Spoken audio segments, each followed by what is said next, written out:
Hello, I'm really thrilled to be able to come and talk to you today about my new passion, and that is I want to look at evil women. And today, this is a series of 6 lectures that I'll be giving on different evil women. Today's one is about Eve's evil legacy. But before I start talking about Eve, I want to draw attention to some of the difficulties and tensions involved in presenting a series of lectures on evil women. I think the most obvious is, well, what is meant by evil and women, and what happens when these two concepts are placed together? Now, 2 questions immediately arise. First, what do we mean when we talk about evil? Now, this is going to be developed and elaborated in the next series of 6 talks. Briefly, however, my reflections on evil are going to circle around issues of human agency, including acts of perpetrating, maintaining, or ignoring harms to sentient life. In this sense, evil is always relational. It's not abstract.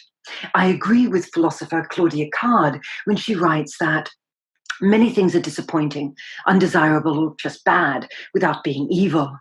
In contrast, evil actions inflict losses or deprivations to what is basic to a tolerable existence.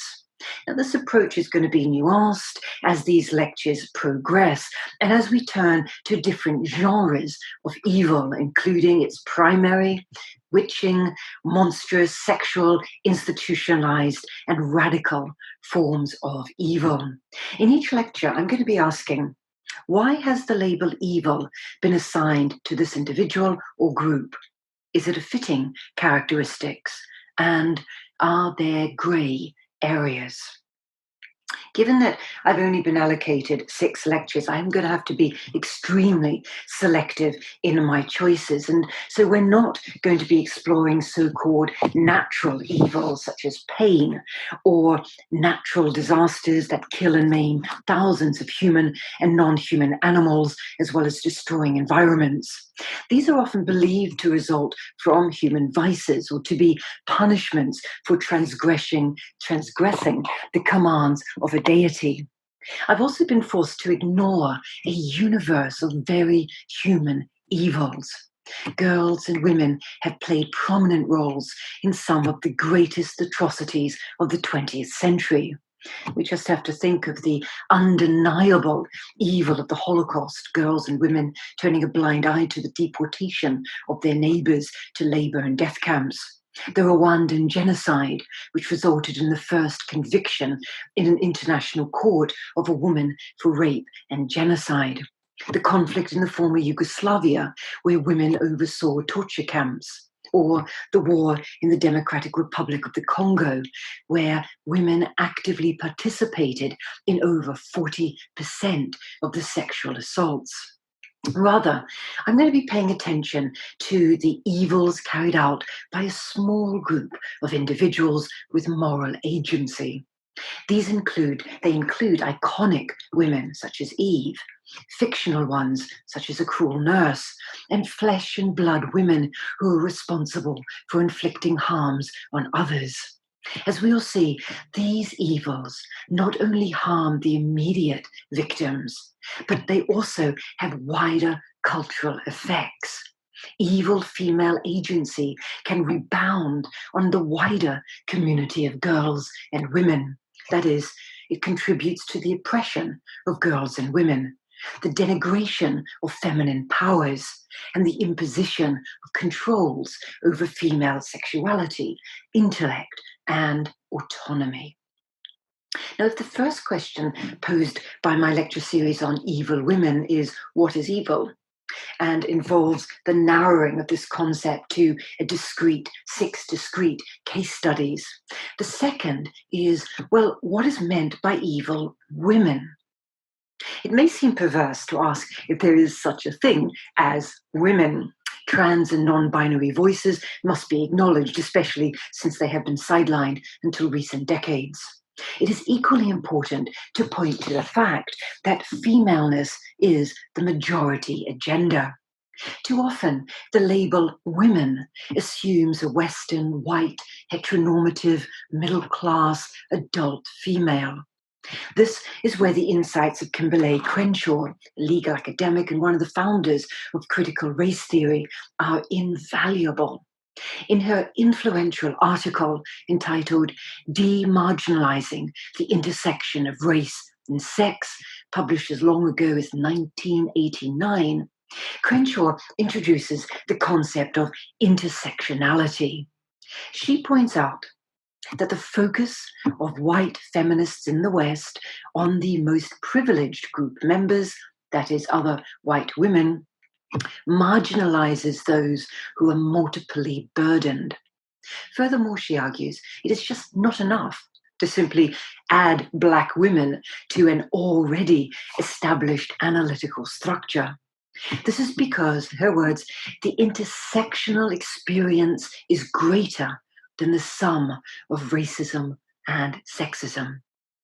Now, if we apply Crenshaw's arguments or her insights to our interest in evil women, attention must be paid not simply to gender, but to the compounding effects of gender, race, class, caste, religion, disability, sexuality, age, generation, and so on and so on. I hope that by focusing on 6 concrete case studies and by adopting an intersectional approach, I will be able to avoid essentializing the concept of woman. The evil women I will be spotlighting exist within variable intersectionalities of identity and power relations.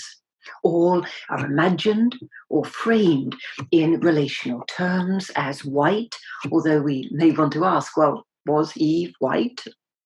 However, it is not possible to separate out their femaleness from their class. This is going to be seen as very important when we look at discussions about Amelia Dyer, the prolific baby killer, or Myra Hindley, the sadistic killer. Sexuality, Matahari. Age, Snow White's evil stepmother, and occupation, a nurse. Finally, I am inspired by French philosopher Michel Foucault's genealogical approach, which seeks to unearth the power relations involved in the production and circulation of knowledges about the concept of evil. I ask, what is evil? What is woman? What economies of knowledge produce the evil women? What role is played by religion, law, psychiatry, and other disciplining institutions? What are the official and unofficial discourses circulating around evil women? How does the evil woman appear as a material presence in history? Throughout all these lectures, evil is conceived of as a discursive construct, by which I mean that it is used in strategic ways to give meaning to ideologies and practices. So after this rather long preamble, let me start with the Jewish and Christian creation myth, in which the first woman, Eve, introduced evil into paradise, leading to the banishment of humanity and indeed all life from the Garden of Eden. There are other, of course, wayward women in the Bible, including Mary Magdalene, Delilah, Salome, and Lot's wife, but none compete with the myth of Eve. Her curiosity and disobedience to God's command loosened evil into the world. The story is familiar. Its bare bones involve Eve being tempted by Satan, who appears in the form of a serpent, to eat from the tree of knowledge of good and evil, which Adam had been forbidden to touch. According to Genesis 3:6, and when the woman saw that the tree was good for food, and that it was pleasant to the eyes, and a tree to be desired to make one wise, she took of the fruit thereof and did eat, and gave also to her husband with her, and he did eat. The tree of knowledge of good and evil is often referred to as an apple tree, possibly because St. Jerome translated the Bible into Latin and he used the word malum, which is the Latin word for both evil and apple. Some Jewish scholars, however, contend that the fruit was grape or pomegranate. Muslim scholars maintain it was a banana. The precise identity of the tree makes no difference. Eve's plucking, eating, and sharing of the fruit was what created time, and therefore history. Not only were the serpent and Adam cursed, but a special punishment was reserved for women as the descendants of Eve, the original Eve. Genesis 3:16 tells us that God told Eve that, "I will greatly multiply thy sorrow and thy conception. In sorrow thou shalt bring forth children, and thy desire shall be to thy husband, and he shall rule over thee." Subsequently, then, the myth of Eve's monstrous agency has been employed to justify patriarchal ideologies and practices. Now, since ancient times, this story of Eve's curse has led her and her female descendants to be reviled. In the book of Ecclesiastes, also known as the book of Sirach, written in the early 2nd century BCE, Sirach contends that sin began with a woman, and because of her, we all die. The Christian church fathers complained that Eve beguiled her husband by pleasures, thus proving to be an enemy rather than a helpmate. De Cultura Terminarum, Tertullian insisted that as descendants of Eve, women were the devil's gateway. He addressed women directly, charging that you are the unsealer of that forbidden tree. You are the first deserter of the divine law. You are she who persuaded him whom the devil was not valiant enough to attack. You destroyed so easily God's image, man. On account of your desert, that is death, even the Son of God had to die. And do you think about adorning yourself over and above your tunics of skins? Similarly, Chrysostom maintained that the woman taught the man once and ruined all. And this was why he contended that women should be forbidden to teach. For Jerome, Draconitus, Thomas Aquinas, Martha Luther, and so on, to list just a few, Eve's story was proof of the female inferior, even evil nature. In more recent centuries, Eve's original sin has been employed to justify violence against women. An obvious example of this is during the trials of witches in the pre-modern period, where women were accused of being the instrument through which the devil wreaked havoc. Although boys and men were also accused of witchcraft, most victims were the descendants of Eve. It was girls and women, many menopausal ones, who were attacked, tortured, killed in the name of the Holy One. They were also trapped in this kind of impossible tension. On the one hand, witches were castigated for being feminine, weak, insane, while on the other hand, they were formidably powerful with duplicitous intellects and sexualities that could deny access of entire communities to divine love. They were diabolical Eves. Witch trials were an extreme use of the myth of Eve, but even mild rhetorical uses of Eve's name have served to thwart female prospects and progress. In 19th century Britain, for example, Eve was an excuse to confine women to domestic spheres. A poem by Christina Rossetti portrays Eve musing about her sin. Part of the poem reads, "As a tree my sin stands, to darken all lands. Death is the fruit it bore. The tree of life was ours, tree 12-fold fruited, most lofty tree that flowers, most deeply rooted. I, chose the tree of death. I, Eve, sad mother of all who must live, I, not another, plucked bitterest fruit, while the serpent in the dust grinned an evil grin. In her advice book called Womankind, novelist Charlotte M. Yonge was equally harsh, maintaining that I had no hesitation in declaring my full belief in the inferiority of women, nor that she brought it upon herself. I believe, as entirely as any other truth which has been from the beginning, that woman was created as a helpmeet to man. When the test came, whether the two human beings would pay allegiance to God or to the tempter, it was the woman who was the first to fall, and to draw her husband into the same transgression. Hence her punishment of physical weakness and subordination. Eve's transgression was used to justify female subordination.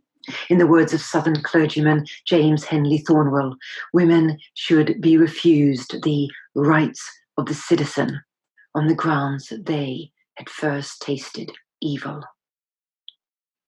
It comes as no surprise, therefore, that 19th century British, European, and American texts routinely pitted Eve, the harbinger of evil, against their other preoccupation, that is, the angel in the house.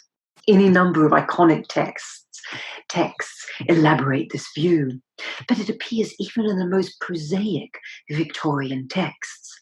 Take Thomas Slender's Women and Their Ways, published in London Society, an illustrated magazine of light and amusing literature for the hours of relaxation in 1867. His article starts with the words, "From the day when Eve first came before Adam, a woman fair and graceful spouse, down to the present time in which we live, woman has been both the blessing and the curse of mankind.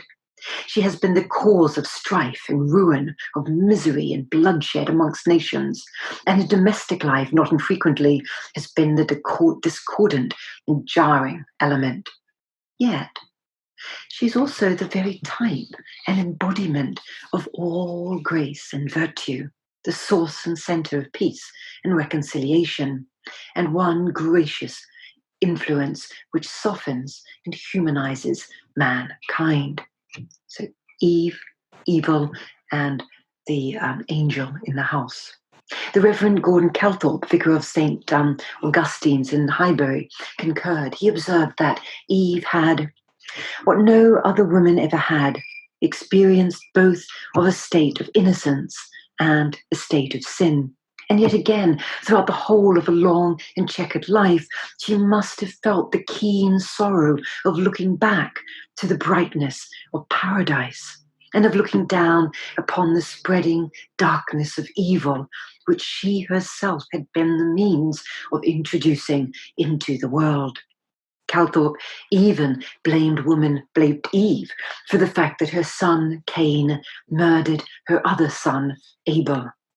Thus, murder was, in Calthorpe's words, the ripened fruit of her transgression in the Garden of Eden. In the last decade of the 19th century, debates about Eve's actions in bringing evil into the world were discussed in the context of Darwinian thought. Was it possible to reconcile the story of creation and the fall with science? Many theologians then and now, in fact, have observed that there are actually two stories of creation in the book of Genesis. The first story was egalitarian and involved the simultaneous creation of the two sexes. Male and female, he created them, Genesis 1:27. Some current theologians have taken this to mean that the first human was a hermaphrodite. According to scriptural historian Phyllis Tribble, the word Adam, which scholars usually translate as Adam, actually refers to a creature that is gender neutral, neither male nor female. I'll return to these modern debates near the end of this talk. In contrast, the second creation story states that Eve was created from Adam's rib or his side. For late 19th and early 20th century theologians, it was actually possible to reconcile the first account of creation with evolutionary theory. The second account was much less easy for them to accommodate. As historian Dermot Finnegan points out, this was not just a case of theological scruples. It struck at the heart of important theological truths, including monogamous marriage, the indissoluble and for some sacramental character of the marriage union, the subordinate position of wives to husbands, and the designation of the domestic sphere as women's allotted place. After all, after God had fashioned Eve out of Adam's rib, he said, "Therefore shall a man leave his father and his mother, and shall cleave unto his wife, and they shall be as one flesh." And God's subsequent curse of Eve included the phrase that thy desire shall be to thy husband, and he shall rule over thee. In other words, if you take away the belief that Eve was created from Adam's body, and if you paper over Eve's responsibility for bringing evil into the world, then the subordination of women to patriarchy becomes less defensible. Denying Eve's transgression also undermines St. Paul's prohibition against women speaking in church or teaching the scriptures, which were important prohibitions for Presbyterians, Catholics, Orthodox religions, for example. At a time when women's rights were at the heart of political debates, conservatives maintained that there were significant risks in reinterpreting biblical texts. In the words of George Tyrrell, Jesuit priest and prominent British Catholic, rationalizing the biblical account of Eve's creation and her central role in the fall threatened the primitive and divine institution of marriage, the belief in its elevation to the dignity of a sacrament, typical of the relation of the church to Christ, her head and master. All this is relegated to the region of myth. He warned that if the church ignored the creation story of Eve and her role in the fall, then marriage and the mastership of the husband in that relation would simply become an ancient superstition. Such anxieties were linked to fears about Eve's sexuality and, by extension, the transgressive sexuality of all women. It was only after eating the forbidden fruit that Adam and Eve realized they were naked. As John Milton made clear in Paradise Lost, immediately after tempting Adam to eat the forbidden fruit, Eve seduced him. It did not need a genius of the stature of Freud, for example, to note that the snake is a phallic symbol and the apple a woman's breast. Now, admittedly, not all 19th century commentators accepted the sexual symbolism of serpent and apple. And my favorite rebuttal appears in an article entitled "The Coming of Sin," authored by Alexandra Brown, published in the London Quarterly Review, 1903. Brown scoffed at some anthropologists who, raking in the slums of heathen dissoluteness, believed that the serpent was a symbol of the phallic principle, an attempt to foster the sexual reference into our narrative. He contended that such interpretations grotesquely fail.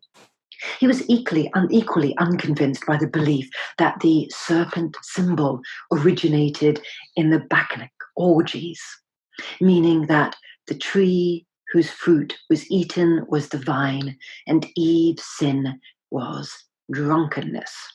Rather, he contended, we are on a broader and surer grounds if we keep to the simple conception that the serpent is a symbolic of man's animal wisdom or instinctive prudence divorced from the inner voice of God.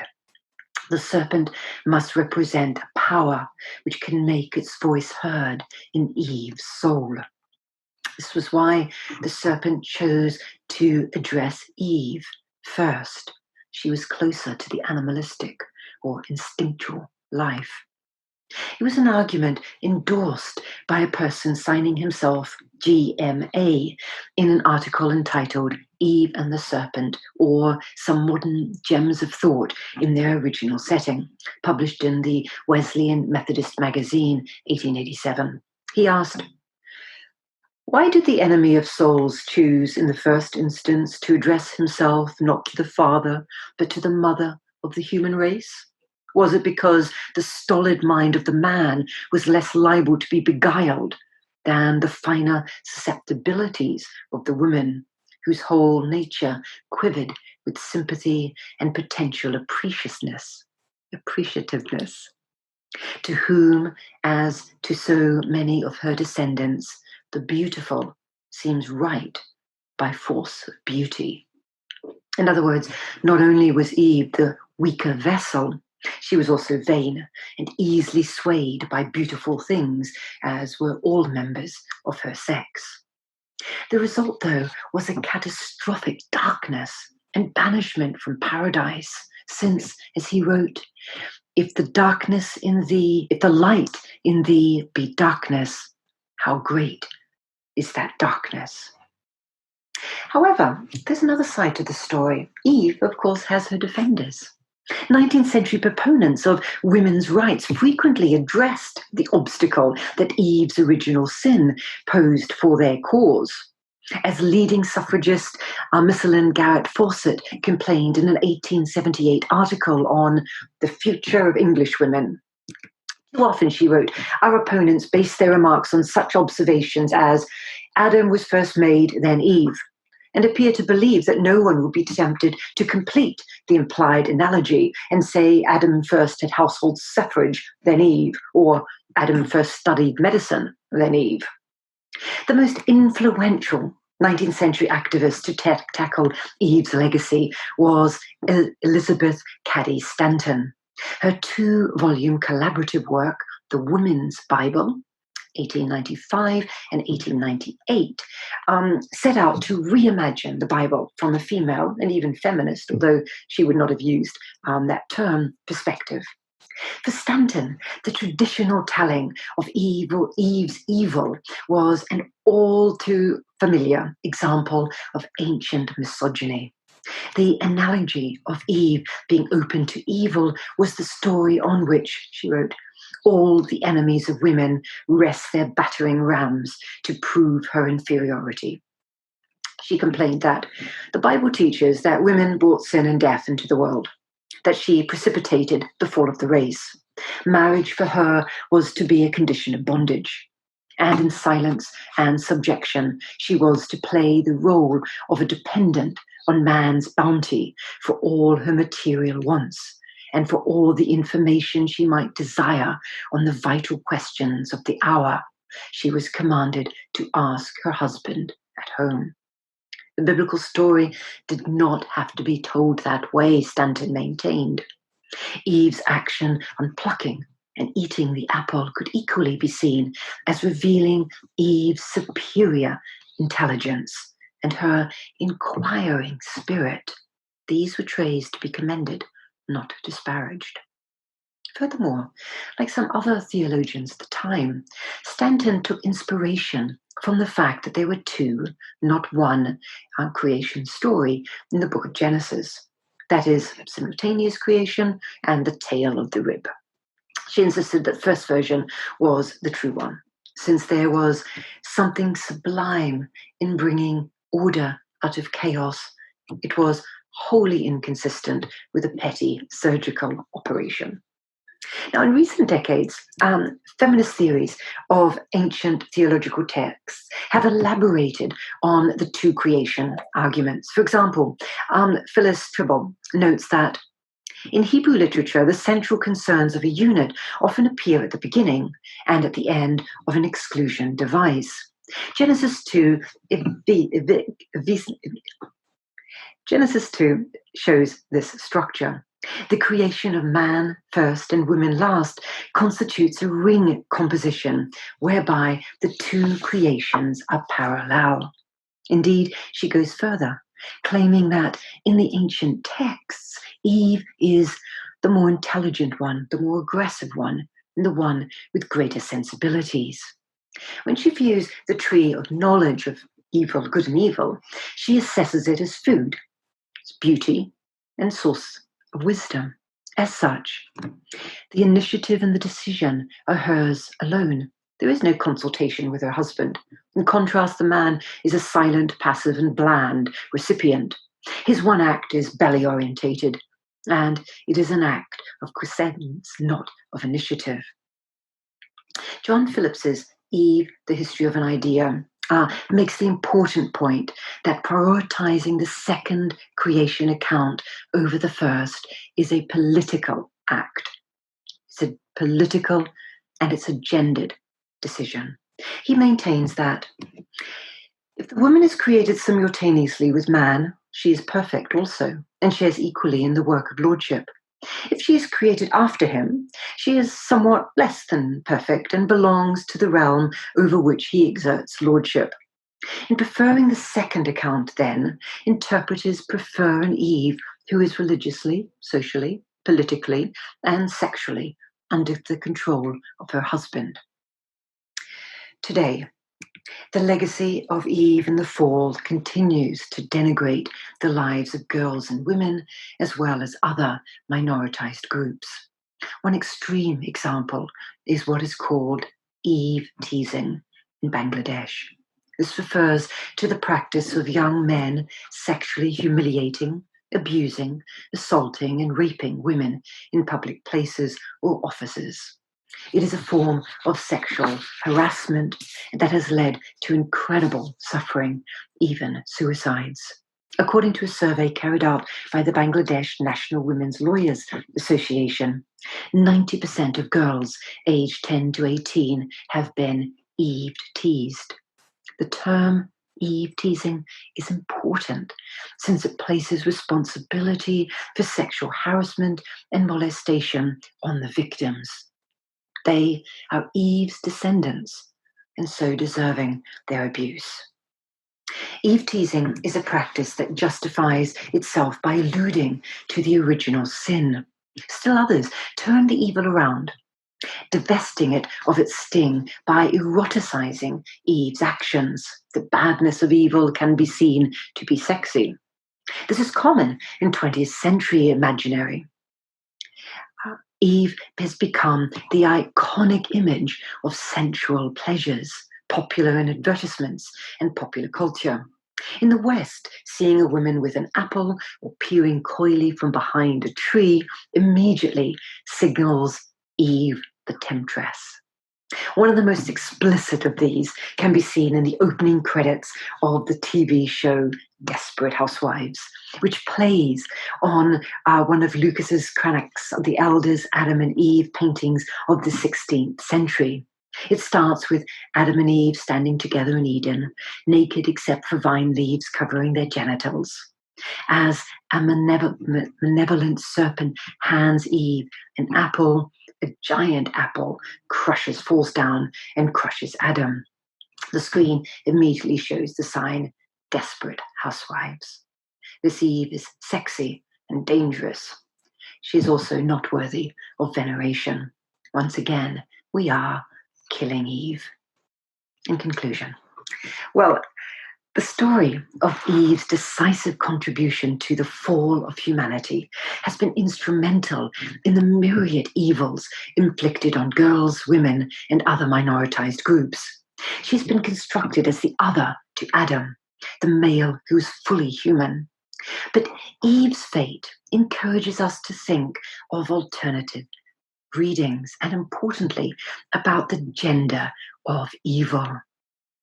If evil is about causing or allowing grievous harms to human and non-human animals, as well as environments, then its gender as female is less obvious.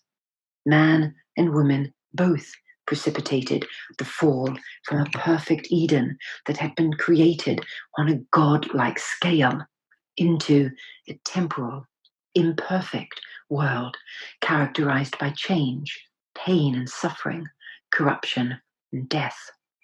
The new world that was inaugurated was one of violence.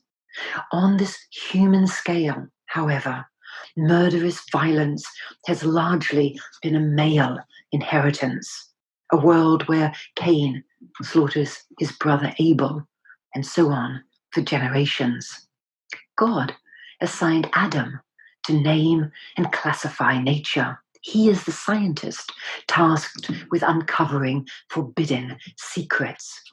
One of the many greatest evils of the 20th century, the lethal violence unleashed by the creation of the atomic and nuclear bombs, implicate present-day Adams eating from the tree of scientific knowledge, usurping the creator to play God. They ate an apple that would plague humanity for all times and destroy all creation. And Eve's closest descendant, Mary, she has been the one protecting the weak, healing the suffering, and caring for the victims of man's sorrow and folly. Thanks very much. I hope you'll join us next time where I'll be talking about witches. Thank you. Bye-bye.